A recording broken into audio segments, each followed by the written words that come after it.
There we go. We're on. So welcome to the Renegade Society Radio. Sarah free, 100% Sarah free this week. We are going to go wild. The enemy of fun is not here, and she can't stop us. So that's right. So I'm Scott Gata, and I'm taking over from Sarah this week. And with me I have Danny Lowe, our associate marketing manager at Renegade Game Studios. Say hi, Danny. Hello. And then also joining us tonight is Dan Bojanowski, our senior producer. Hello, hello. Good to be here. All right. So tonight we're going to talk to Dan. Dan is our special guest, and we have lots of questions for Dan. So let's start off with Dan. How did you get in the game industry? Well, I've been in the game industry for quite a while. I started off, like many of you, as a fan. I started off as a fan of the Star Wars collectible card game made by Decipher back in the day, and I loved it so much. I just wanted to. I was a player, and then a tournament director, and then I got so into it that I became a volunteer for the company, and then I became a play tester for the company, and then I graduated from college, and then I was like, I'm going to move out to Virginia, Norfolk, Virginia, to go to grad school, which is where Decipher was based out of. With the ulterior motive of trying to get a job at Decipher. So my plan worked, basically. I got an internship when I was doing my grad school work there. And then when I graduated, I got a job at Decipher. I was their organized play manager for a couple of years and did some marketing as well. That's where I met Scott Gata, the infamous Scott Gata. So we've been working together for quite a while. But so yeah, that's where I got my start. Worked at Decipher. Actually, when I started working as a contractor at Decipher, you were my boss. Yes, that's Right. true. Yeah, Dan ran organized play, and I was a contractor. How the tides have turned. Scott. Well, you'll see through my story that Scott interweaves throughout it, but he always has a way of rising to the top because Scott's awesome. Anyway, so I was at Decipher for about 5 years, then moved on to Upper Deck, and was working with Upper Deck Entertainment on their trading cards as well, trading card games there as well for Marvel, the Versus system, DC, and Hellboy, and then World of Warcraft trading card game. I was the product manager for that and kind of ran a little team there on the hobby side. Loved it, thought it was great. Scott worked with Scott there as well. So. But you were there first. I followed you. I was there first. I was like, you got to come join us. It's great over here. And then Scott fired me. What? No. He's spreading lies, Dan. No. Kind of Upper Deck, there were some things that happened, and, anyways, my time at Upper Deck ended, as did most people who were at Upper Deck at the time. Yeah. So anyway, I left the game industry for about 5 years. Kind of went on my own, and I ran a children's art studio, of all things, not involved in gaming at all. And then I really longed to get back into gaming. So I in 2015, I went back to the gaming industry, working for PSI, which is a distributor here in Atlanta. Great folks who kind of distribute games to some of the mass market and to hobby, but enjoyed my time there, worked there for a couple of years, and then in November, talked to Scott and said, hey, what you got over there? What you got going on there at Renegade? And so that's how I got here. Yep. So here I am at Renegade. I'm a senior producer working on games and working on localization and all sorts of things. So how would you describe? So we get a lot of people watching the show that want to work in the industry, and we're kind of a niche industry. How would you describe the role of a producer? What does that mean? Yeah, so it is an interesting role. I would say it's shepherding projects from prototype to print. It's being kind of the eyes and ears to make sure that everything makes it from when we say yes to a designer saying, yes, we want to work with you, from that point until we hand the files off to the printer, making sure that it becomes everything it needs to be. And that there's lots of steps involved in that, and there's lots of working with the designer, working with all sorts of different people to get there. So it starts off as we sign a game and it's like, okay, great, let's do this. So the first thing I do once we've kind of established a schedule is I'll call the designer and set up a time to just have a dump with a brain dump with the designer. We'll talk about how this game came about, thoughts, dreams, visions, goals for what the game is, what their thoughts are, because it's very important to our process is very collaborative. It's not just them saying, here's my game, go run with it. Game designers with us can be as involved as they want to be. And every project is different. Some of them want to be very involved. They want to write the art requests. They want to, they want the theme to be exactly like this. They can see the packaging. And while others just are like, I don't know, let's talk about that. And we collaborate and come up with ideas and riff off each other, and we'll put together a product over time. But so once I do that and kind of set the standards for what's happening, part of my job is documentation. It's kind of boring, but it needs to be done. It's an important part of the process is kind of managing that process of saying, okay, yes, that's what the product is, but how does it look?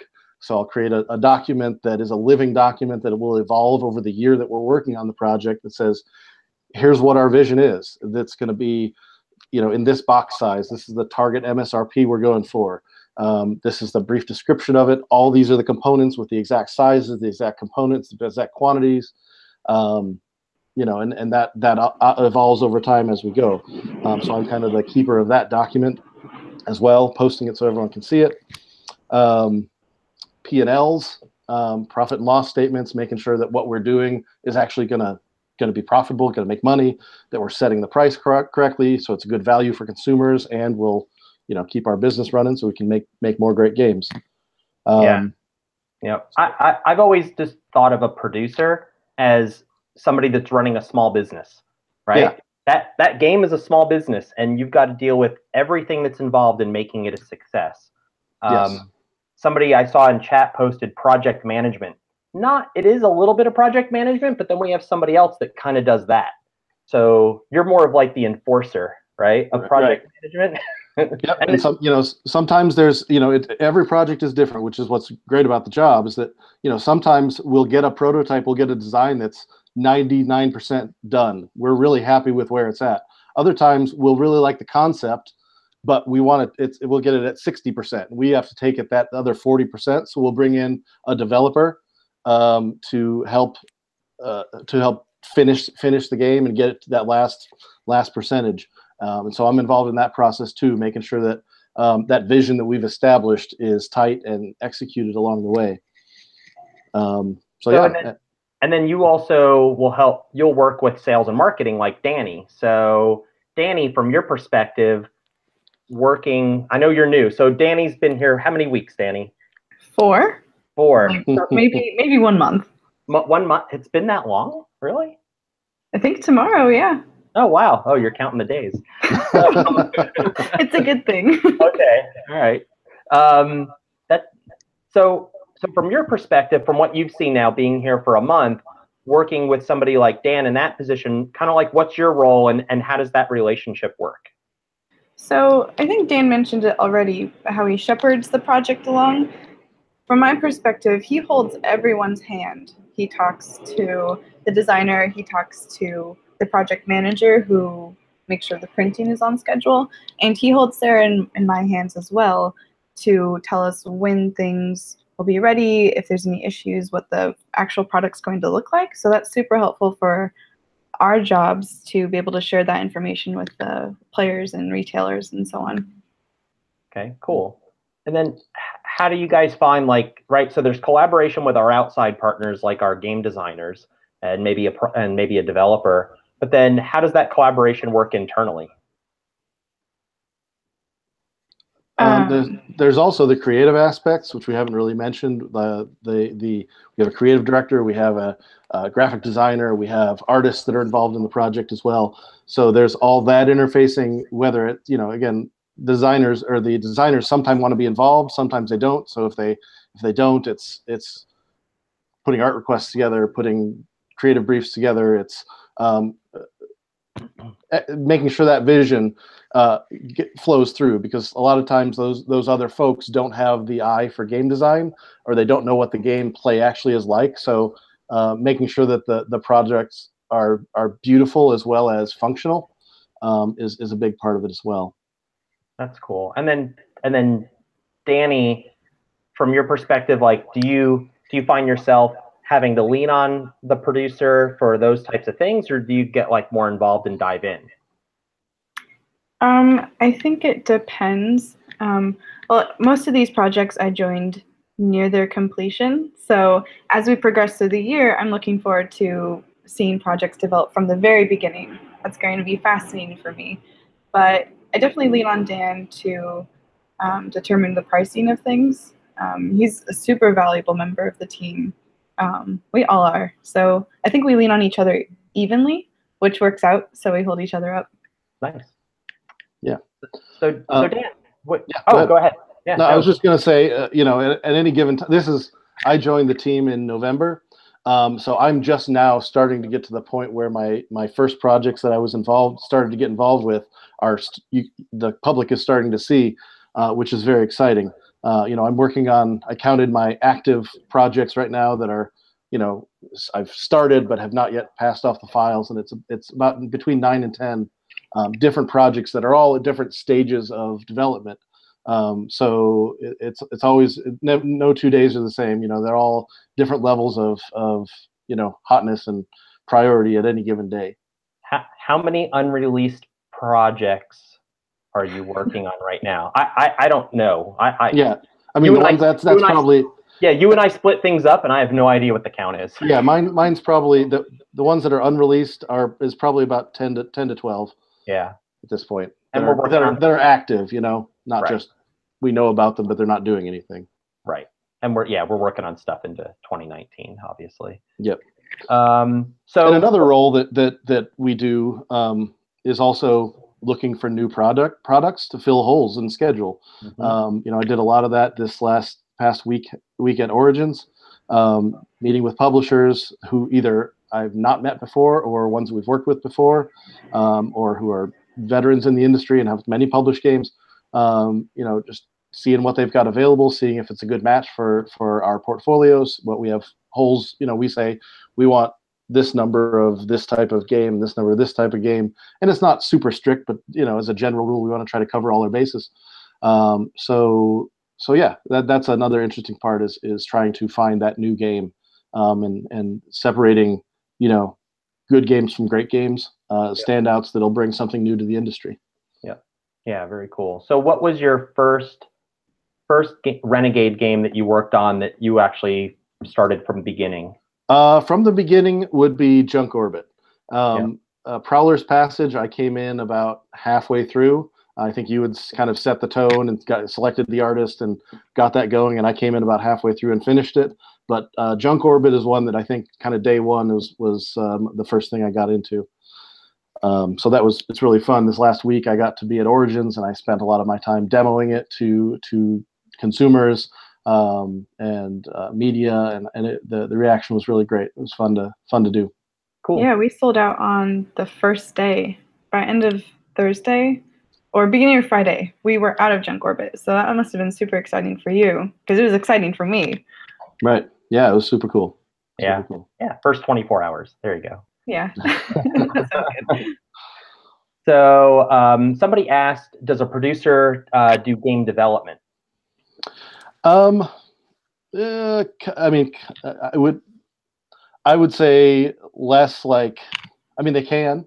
Again, it depends on the level of involvement that the designer has. It depends on what stage it is when it comes. Certainly, when a game comes to us, I'll play it a lot, and I'll provide my feedback to the designer. I'll be involved in the development process and put my 2 cents in, put my stink on it a little bit.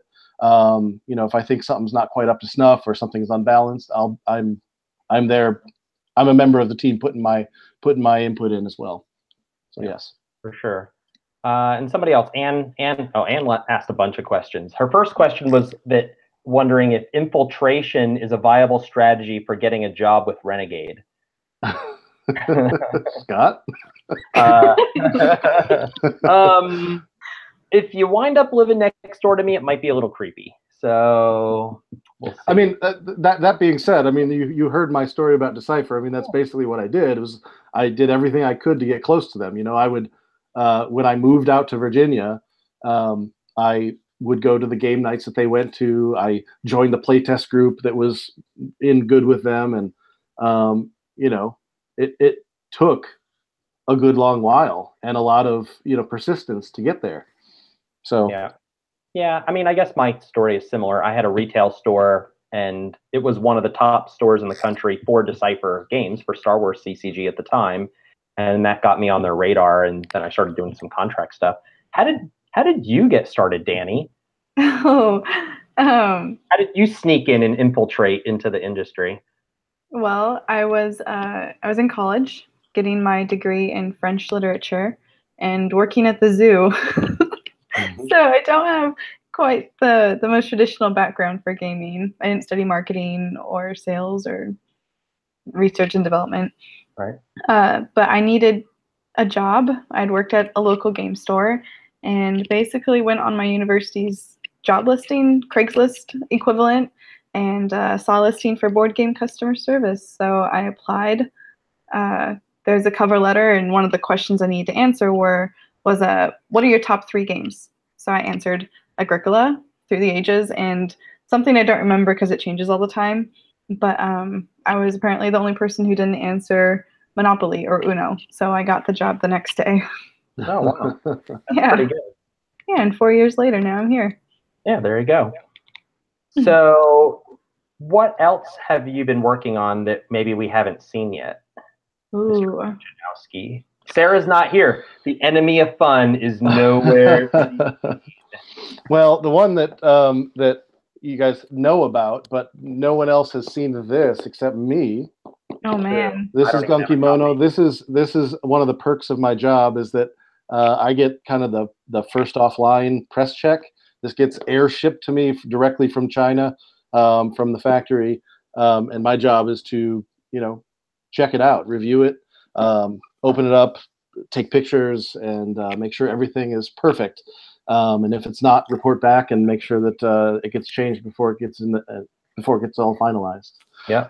So this I'm happy to report was excellent. Will be available at Gen Con, and we're excited to show it off to you. Now we want copies. Ooh, Dan. I'm the enemy of fun. Yeah. No, that was a real interesting project because, as you guys know, it's a re-implementation of a different game called Heartland, which was also a great game, but just the theme, we thought it could use a new theme and a couple rules tweaks. Yep. So it was very different than a lot of other games that come to us or that we work with that we have to get to a certain spot, because this one had a great gameplay. And the form factor was pretty established in terms of the tiles and things. So it was finding that right theme, the right tweaks to make to it to have it be, excellent. Yep. Yeah, that's pretty funny. Sorry, Scott. Yeah, no, go for it. At Origins, we were talking about Gunkimono and compared to Heartland, and you guys were talking about the archers and the swordsmen, and for those of you who had played Heartland, they're like the equivalent of carrots and onions, so it's potatoes. Yeah. So that game was brought to our attention by Dan King, the Game Boy Geek, right? So he showed it to us at Origins, I want to say 2 years ago, and said he'd show it to us and everything. And then I went and was doing some research, and I found a review of it from, I don't know, it wasn't that long ago. That game came out quite a while ago. It came out in Germany originally in like 2008 from Pegasus Spiel. And I found a review from Z Garcia and Tom Bassel, and they loved it. And they were like, but this game makes absolutely no sense in the term of theme. It's like warring farmers, fighting each other with carrots and beets. So it was very, very odd. So yeah, that one's really exciting. And that's Jeff Allers. So yeah, that one will be cool. And I worked hard. I thought for long and hard to come up with the right name, just the right name for it. And I pushed for Gunky Mono because I think it sounds really cool. It's got a great, it means war tales, which is fitting for this. And it's a really, I love the word gunk. So Gunky Mono, just, I don't know. I thought it was great. So did you push to name Junk Orbit Gunk Orbit in the beginning? No, that would have been good though. Yeah. Well, that one was a good example that Junk Orbit was Daniel's original name, and we just kept it and we liked it. Mm-hmm. So, but often names change. We have multiple games that have. There was 2 games that we published that started off with the working title of Bloom.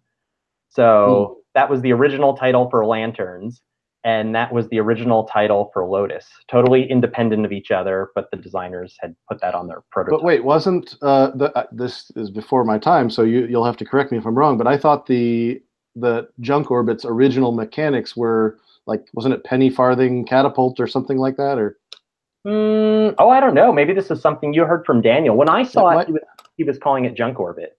So, yeah, I think I must have heard that from Daniel. It was originally something like that. Mechanic was like a catapult flinging something and then flying backwards. Okay. But it just made more sense to be in space. Yeah. Yeah, he showed me that game at BGG Con a year or so ago. Not this like 2016 BGG Con, I think is where I saw that one. But that was a good example. Both him and my first 2 projects, getting back to the producer role a little bit, both him and Alex Cavern both are seasoned veterans at making games and had very clear visions for what they wanted, how it should be.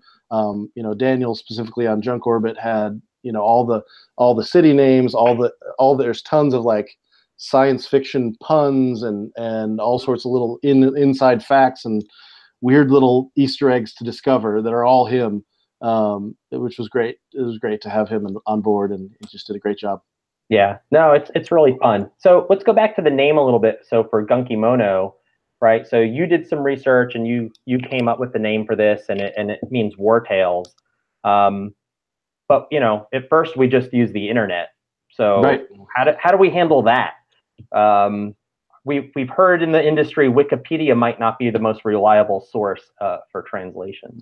Yeah. So there's certainly the internet as a starting spot, but then you also want to do your research and make sure that it does mean what you think it means. And so we did reach out to some native or some people who are in the know about these types of things and verified it.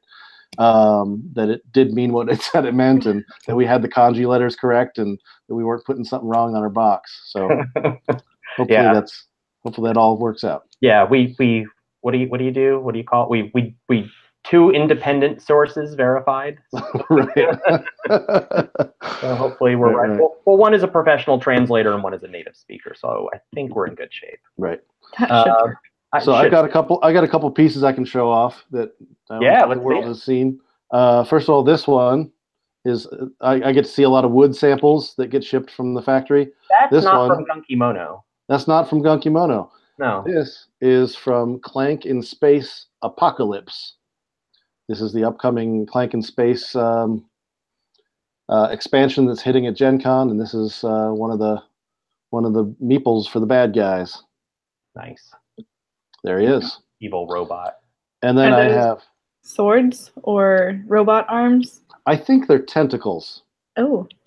I think they're like squid-like arms. Based on the cover image, I would have to look. I gave my copy to Sarah, but I believe that's what they are. And then the other one I have to show you is from Unnamed Game, coming out later this year. We just happened to get the art in the wood in a little bit sooner than planned. We haven't announced this game yet. We might have some for Gen Con, I'm hoping, but we'll see. This is the game I'm most excited about. I'm very excited about this too. Cool. So what is the function of that piece in the game? This is a tiebreaker piece. Oh, The exact name of it, but there's some mechanic that if you and I are both going for the same thing, and our initiative is the same, whoever's got the tiebreaker piece or is the next in line down from the tiebreaker piece gets first choice. So this will pass around over time, but cool. That's cool one of our. That's a sample from the factory. Yep. So we can approve it. Nice. Yep. I think Christopher Chung in chat is excited about this game too. Oh, hi, Chris. He probably hasn't seen that yet either. So in chat, we have some questions. Let's see. Randy Hoyt asks, we know that guy. Hey. What 3 software tools do you find essential in your work as a game producer? Well, my answers are going to be pretty boring. Slack is the tool that we use as a company to communicate the most, which is just vital to communication and keeping track of all the different projects and whatnot. Microsoft Excel for spreadsheets, because every job needs spreadsheets, right? That's keeping track of various checklists and all the things, art requests, everything needs to go there. Yep, P&Ls. P&Ls, yep, exactly. Yep. And then probably some word processing document as well, Microsoft Word or something like that. So super basic, nothing crazy. I don't even have like Photoshop or anything like that installed. So it's just basic things. I don't have any special training as far as software or computers go. I have a marketing degree, and I've got a lot of experience in the game industry, and some good common sense. Yeah. I mean, somebody asked further up the chat, like, what do we look for in a game producer? And I think experience is the #1 thing. Because like I said earlier, a game producer, at least for us, is like running a small business. So if you have an understanding of game design and game development, and product development and graphic design and art, you don't have to know how to do all those things, but you need to understand it, and marketing and sales and how the industry works and how the customers work, right? Like what do customers want? Right. You really do need to be pretty well versed in all aspects. It's kind of like a jack of all trades, master of none. Like you're really a master of bringing all those things together. Right. And then there's also the relationship aspect and just being able to get along with people, being able to bring people together, being able to negotiate through difficult situations sometimes. I mean, there's not too many of those, but sometimes they happen when there's tough deadlines to hit or something isn't going to go your way. You gotta be the one to break the news sometimes and get through that. Yep. So what do you do when you receive an advanced copy that has a bunch of errors that we need to fix? Like we need to redo multiple things. How do you handle that? The first generally as soon as Alicia, who's not on the chat here, but she's our what's her title? Scott, Alicia. Oh, Alicia's title? She's Director of Operations. There you go.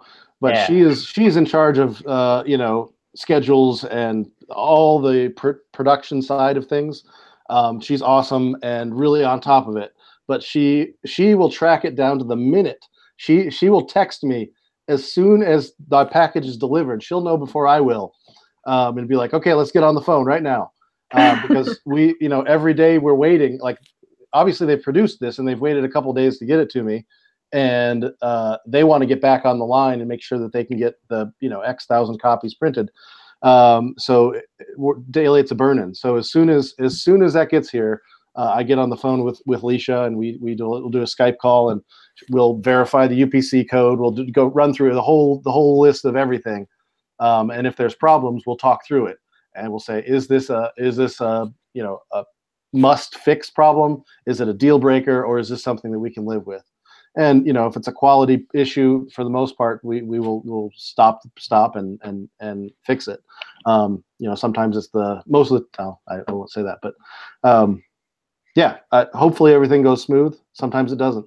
Yeah, I mean, we just had another game where the something was wrong, something was miscut. We made the factory go back and redo the whole thing. Yep. And that happens not very often, but occasionally it does. And that's why you do these checks and you catch it, and then they go back and fix it. Exactly. So it's kind of the just when you're mass producing something, even with all of that, little things will happen. A machine jams and chews up a board or something. So the next 10 cases have a board that's chewed up, and then people are going to get that messed up thing. And, that's why you have customer service and you just fix it for them. When you're making, tens of thousands of units, and nowadays, the factories are pretty automated. It's not like the old school image that people probably have in their heads. There definitely is some hand assembly, often right at the end, because we're not making things in the millions of units, so tooling machines just to assemble a box. But all the components and everything are made by automated machines. There's not somebody there cutting wooden meeples by hand. Right. No. Well, we posted a video the other week. I called it an anti-unboxing video, which people inform me is just a boxing video of one of our upcoming games, Wendake. And I got both sides. One, people were surprised about the amount of human involvement, and on the flip side, people were like, "Whoa, there's humans at all touching my games." So the video showed just the end of it, where all of the punch boards were already wrapped, and they had the rule book all set, and there's just a person, multiple people, putting the components in the box. Yep, just a short assembly line. And like I said, if that game was making millions of units, then it would be worth it for the factory to invest in automation to even pack that box out. But in our industry, when the biggest hit of the year might do 100,000 units, those are still minuscule quantities in the overall scheme of things for a factory to produce. So let's see. Somebody said, looks like the typical game life cycle is 8 to 12 months. That's probably on the low end. 8 is definitely on the low end. I'd say we're in the average of a year, sometimes 16 months. Just depends on what it is. Would you guys agree with that? Eight feels like eight's in a hurry. Well, especially considering artwork. A lot of our games are really art heavy, and that takes time to make and then organize, go back, revise. But yeah, a year typically. Wait, are we talking to make or to life Total cycle? Life cycle, total process from the time we sign the game to the time we get it on the shelf. Oh yeah. Yeah, I mean, he's probably citing Junk Orbit, that's kind of started in November, as far as I was concerned. Yeah. Yeah. Some are longer. Depends on the scale of the project. If it's got plastic involved or just cards in a little box, that's going to go a lot faster. But still, yeah, it takes a lot. Yeah, eight is probably the low end of that. Yeah. So Daniel Zayas is asking, so at a convention, we actually were just having this conversation a few days ago. At a convention, is it better to fill up your schedule with proactive designer meetings or to leave room for serendipity to take hold in the proto demo rooms? Yeah, that's a great question. Great question. I did a little bit of for Origins. This is my first time kind of being in this role, and I did a little bit of everything. I took a lot of meetings beforehand, had them all scheduled out with designers, some that I knew, some that I didn't. I also went to 2 publisher speed dating events that were run through Unpub, where I got to see probably about 25 to 30 games in 2 hours.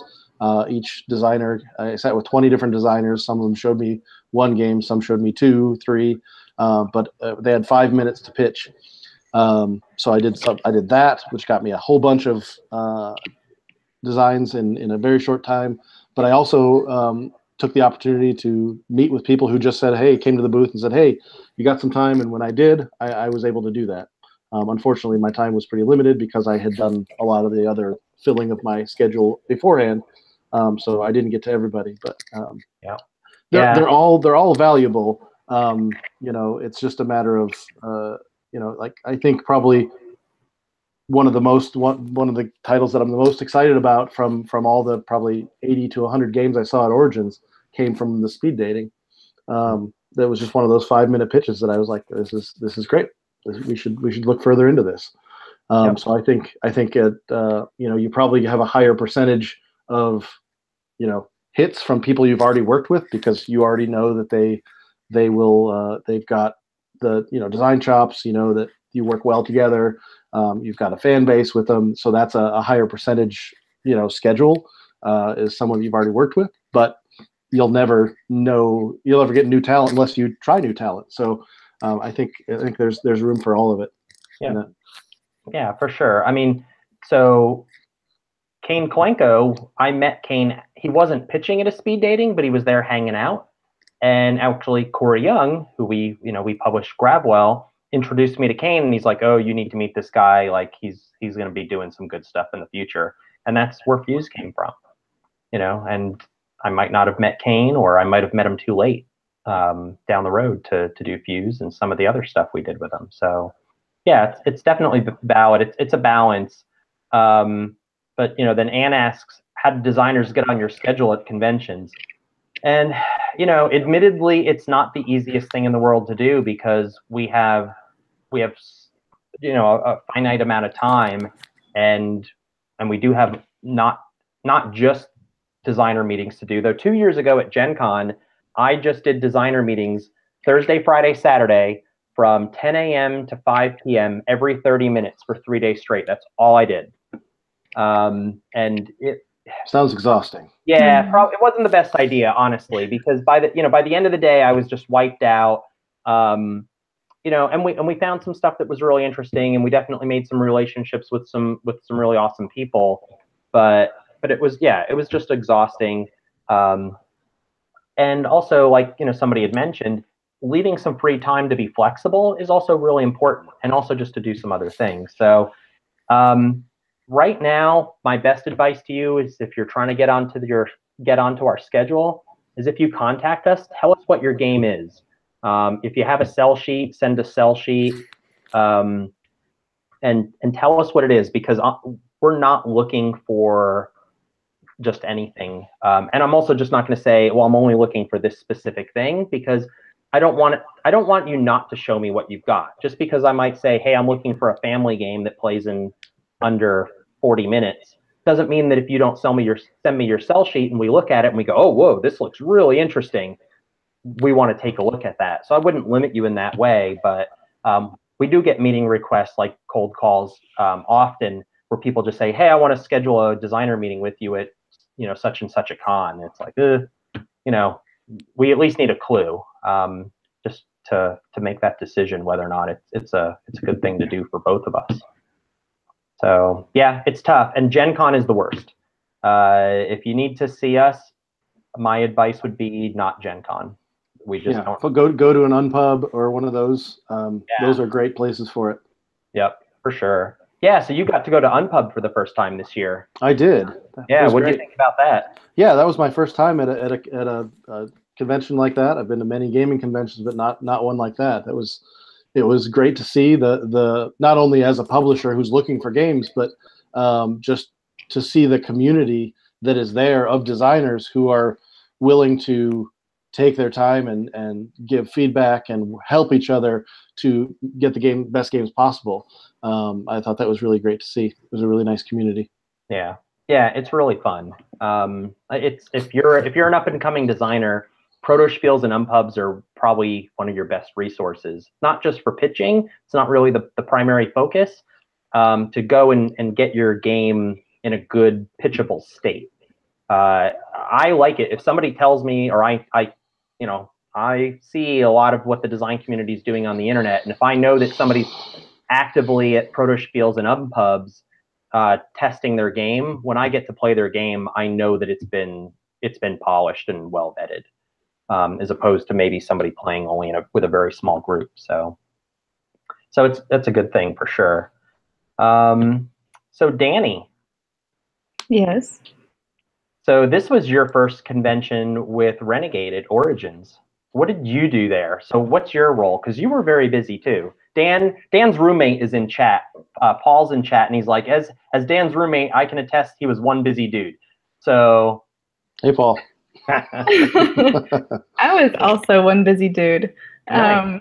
I was working the sales counter, checking people out, recommending games, but I also took press meetings to show off our new releases, Junk Orbit, T-Dragon, Spy Club.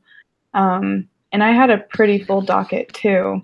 I had to constantly go back and forth between sales and not pitches, but meetings. So, and Origins is a pretty relaxed show, all things considered. Mm-hmm. So I can't even imagine what Gen Con's going to be like.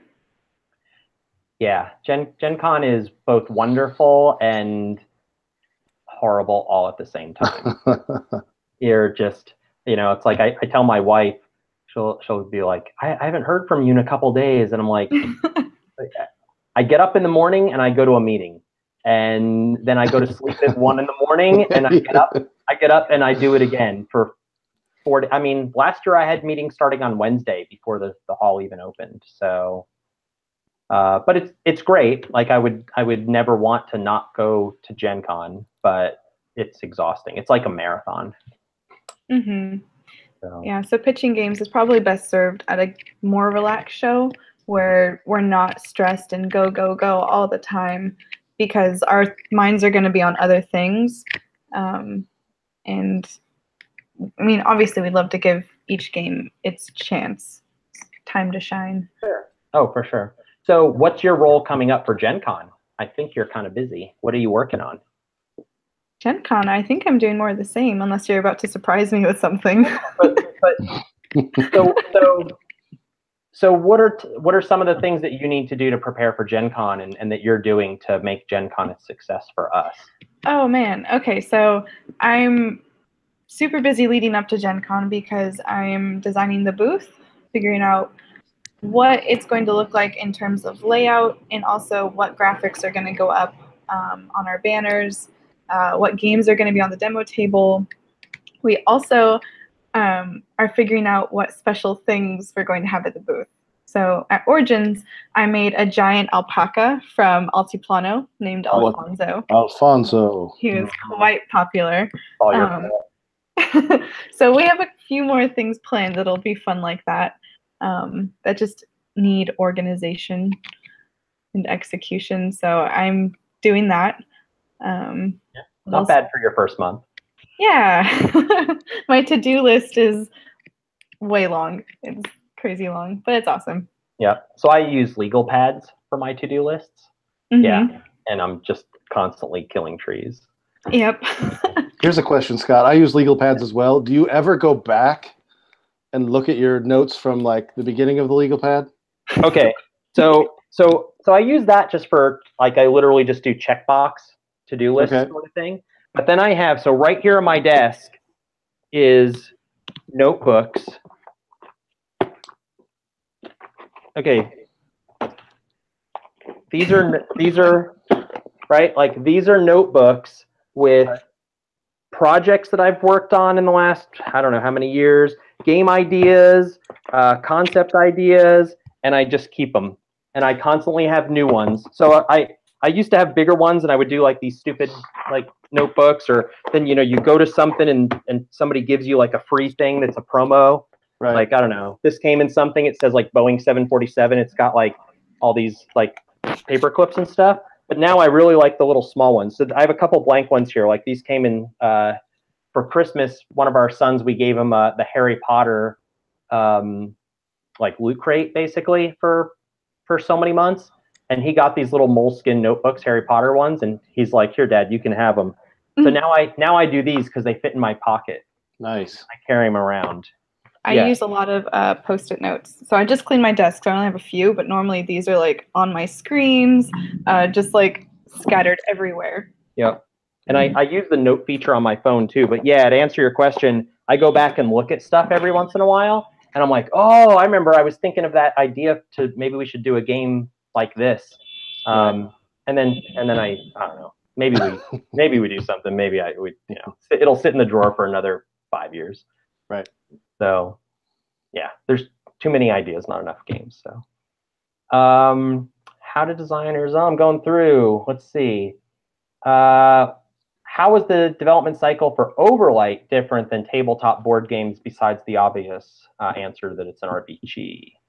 I can't answer that. I didn't really work on Overlight, so I'll let Scott answer that one. Yeah, that was so. I don't know if it's too much different. It's obviously a lot more copy, right? Like, so Paul and George were just writing,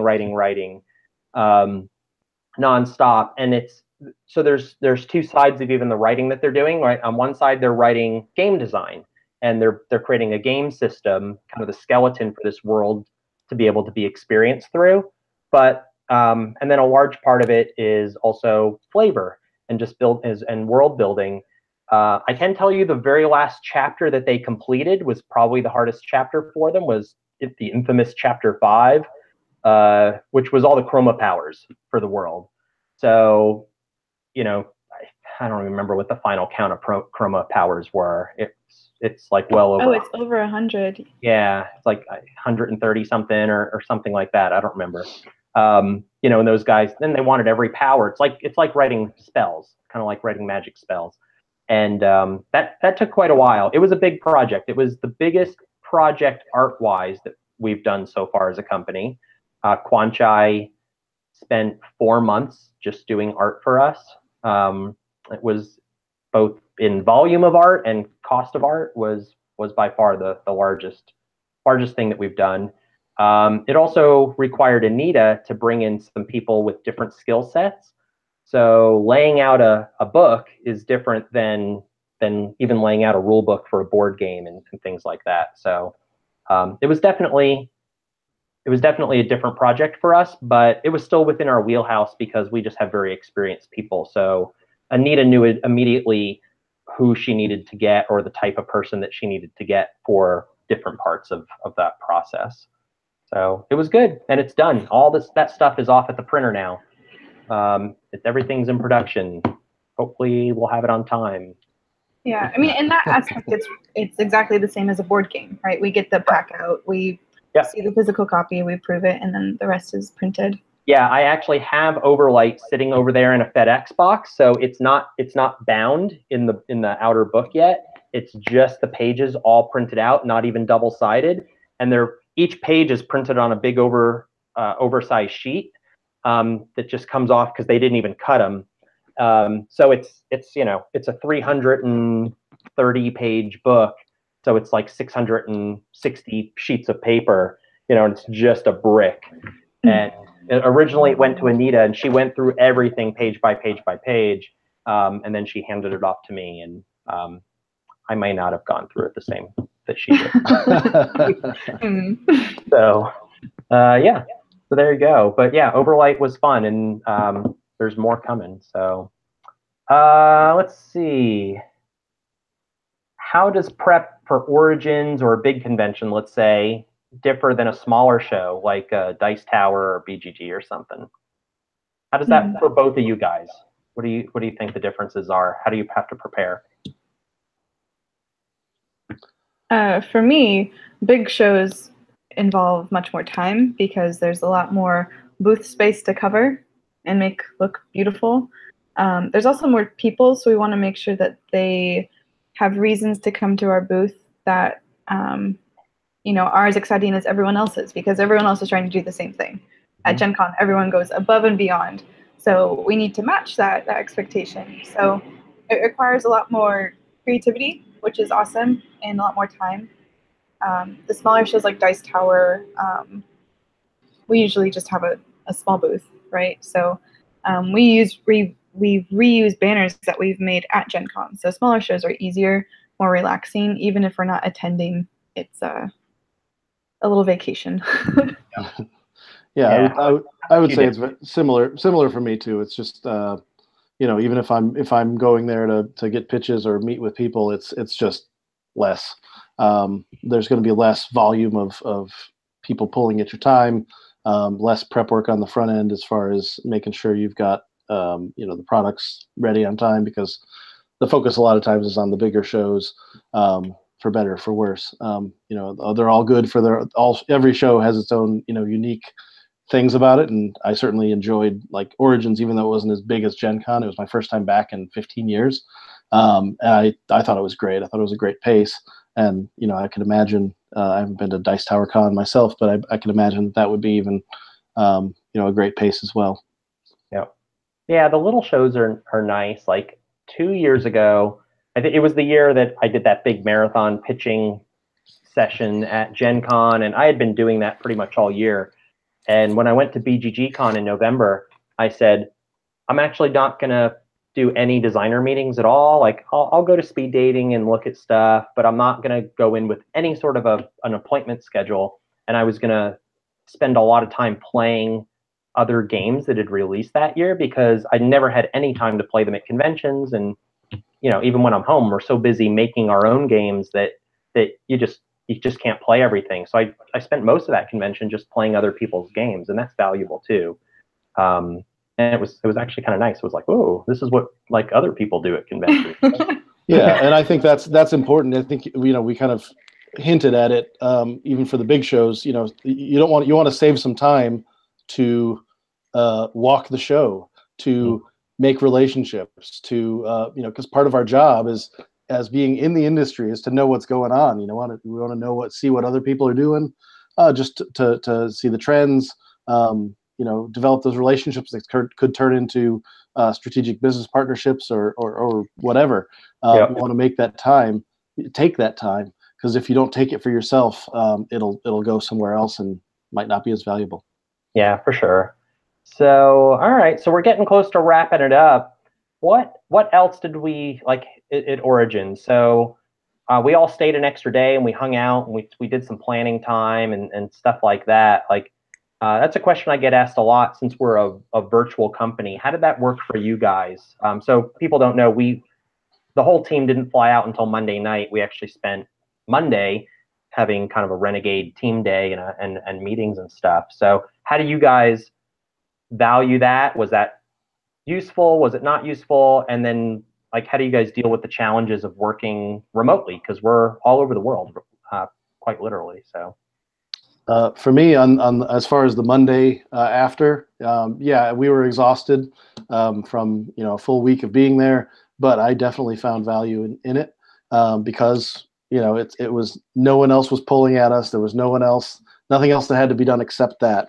And for me personally, I had been going through seeing 80 different prototypes over the last week to be able to take the time and be like, okay, let's narrow this down into the 5 that I want to show off to the team and get feedback on. To get that bounce off of other people to say, yes, there is something special here, or let's move on, or whatever it is. Having that immediate feedback without having to wait and have it be personal was very good. And to be involved, because I'm in my own bubble as well, to be involved in some of the discussions about marketing and conventions was also great to be a part of. Cool. Mm-hmm. Yeah, it's really nice to be able to work together as a team, and we do that really well already online, but it was refreshing to have these conversations without a computer screen, without internet. It was just us around a table, some prototypes, and some food, which is my main motivator in front of us. It was our meet and eat day. Every different meal was a different subject. But yeah, we got a lot done. That was when I made my huge to-do list, and we made some great plans for the future. Yeah, no, it was good, but we didn't get Jenny's the last day. We didn't get any. We didn't. Cream. We could have. We were at the North Market, but I know. We could have. Yeah, that was the only day of the whole show I didn't have Jenny's. Yeah, we were in the airport, and it crossed my mind. I was like, we didn't actually get Jenny's on Monday, and I didn't bring it up because I didn't want to make everybody sad. Oh, so. I'm sad now. Oh. The other thing I almost forgot to talk about we went to the Origins Awards on Saturday night. Oh yeah. Yeah. And it was pretty cool for us. So we had 4 games nominated for Origins Awards. Right? We had Fox in the Forest, Ex Libris, Honshu, and what am I forgetting? And Raiders of the North Sea. That's right. So 4 different games nominated, and we won Best Card Game for Ex Libris, and they gave us this really nifty trophy. So Nice. beautiful.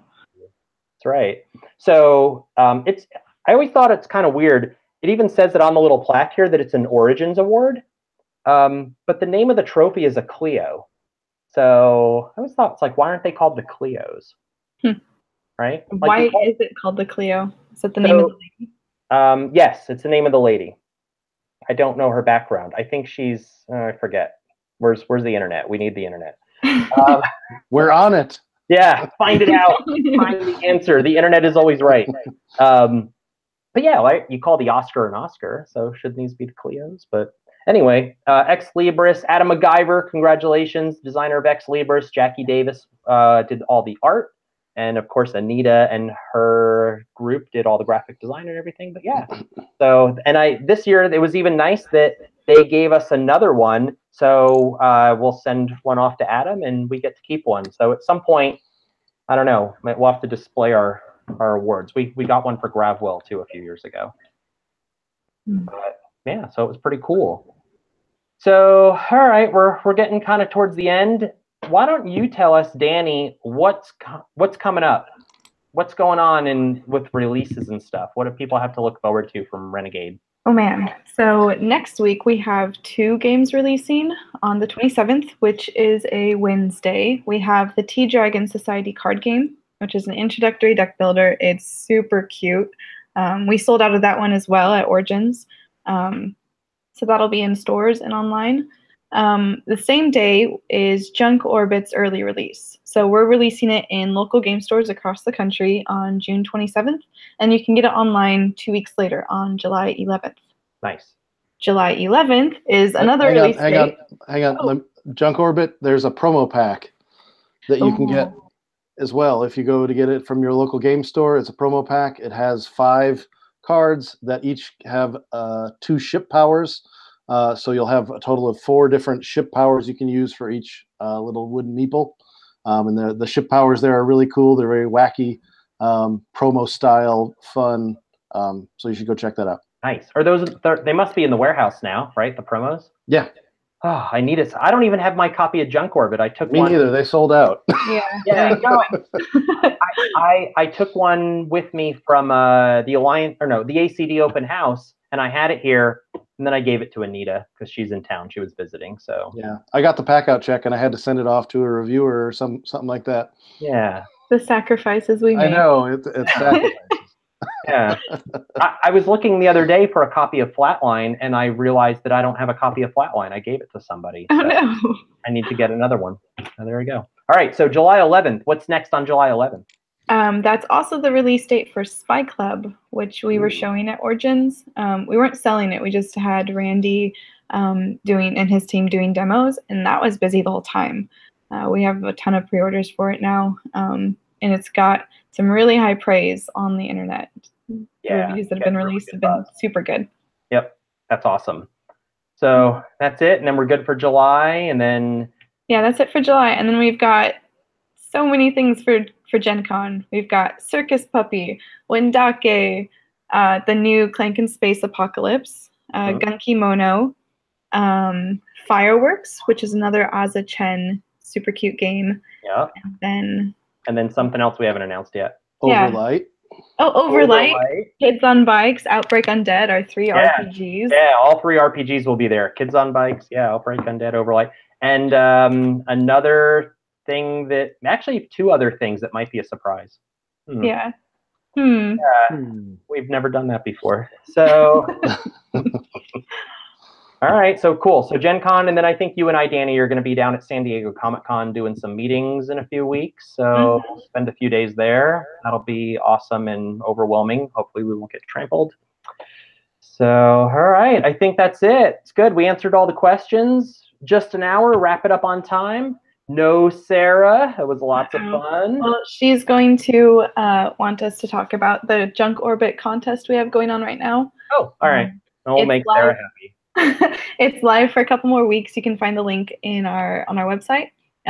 There's a variety of ways you can enter: tweeting, Facebooking, looking at the game page. So do that for a chance to win Junk Orbit.